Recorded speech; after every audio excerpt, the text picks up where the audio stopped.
buenos días a todos. Espero que tengáis un día muy bendecido.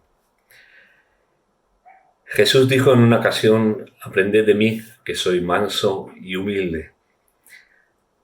Cuando medito en Jesús, que creo que todos meditamos, ¿verdad? Hay muchas cualidades de Él que son dignas de admirar y de resaltar, pero hay una que yo destaco y es su humildad. Creo que de eso todos tenemos que aprender muchísimo, porque todos caemos en muchos errores de orgullo, ¿verdad?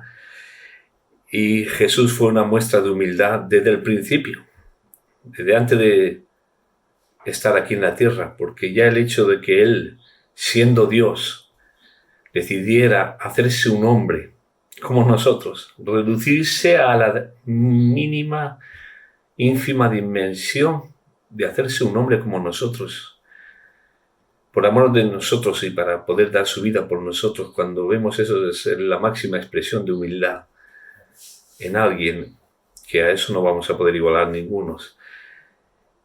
Pero cuando ya lo vemos también en su vida aquí en la tierra, Él desde pequeño sabía que era el Hijo de Dios, que había venido para salvar al mundo. Sin embargo, nunca se le ve pretencioso, nunca se le ve con intenciones de publicarse, de promocionarse, de darse a conocer, para hacerse popular, ni obtener títulos ni nada por el estilo.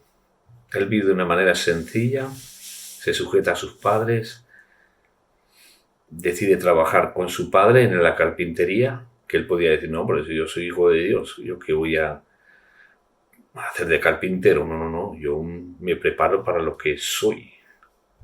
El que va, no, él trabajó ayudando a su padre. Y aún cuando él comenzó su ministerio, antes de comenzarlo, él decide bautizarse, que Juan lo bautice en arrepentimiento, cuando él no tenía nada de que arrepentirse porque no había cometido pecado hasta ese momento. Y él podía decir: yo para qué me voy a bautizar, yo estoy bien. Pero otra señal de humildad, ¿verdad? Y bueno, yo me voy a bautizar para cumplir con toda palabra, para cumplir con todo lo que he venido a hacer, me bautizo. Y luego su ministerio, ver tantos casos en los que podemos destacar su humildad. Él nunca se defendía a sí mismo, a pesar de tener tantos que se mostraron en su contra. Si alguna vez les respondió a algunos de ellos, era por el bien de ellos, no por defenderse a sí mismo, porque él no necesitaba nada de eso. Él sabía lo que había venido a hacer y lo que tenía que cumplir, y por tanto nadie le iba a provocar ni a llevar a hacer nada indebido. Sabía que si él se dejaba provocar por alguno de esos y les contestaba, respondía malamente o hacía cualquier cosa, ya se estropeaba todo el plan de salvación. Porque él tenía que llegar a la cruz perfecto, santo, sin mancha, sin pecado. Y por eso actuó con total humildad, aunque era parte de su esencia, porque él era humilde.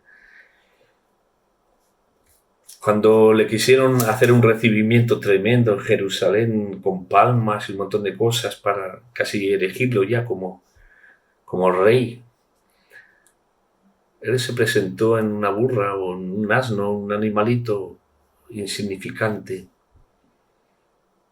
No se presentó en un carro de caballos, ni en un corcel, ni en... No. Él no había venido a eso. No había venido a establecer un reino en la tierra donde él fuera el protagonista y lo eligieran y hicieran no sé cuántas cosas, no.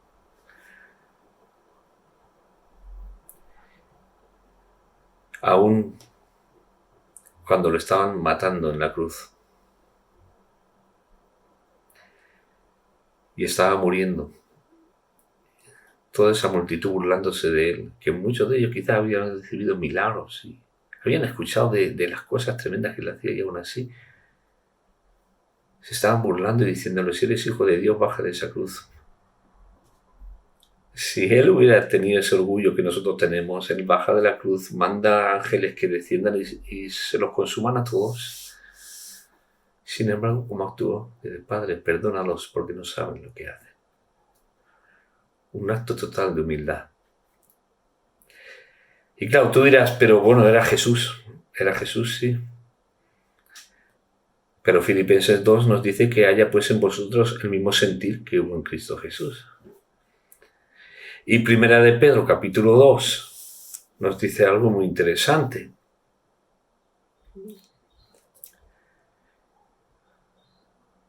Dice en el versículo 21, Primera de Pedro 2, 21, pues para esto fuisteis llamados, porque también Cristo padeció por nosotros, dejándonos ejemplo para que sigáis sus pisadas, el cual no hizo pecado, ni se halló engaño en su boca, quien cuando le maldecían, no respondía con maldición.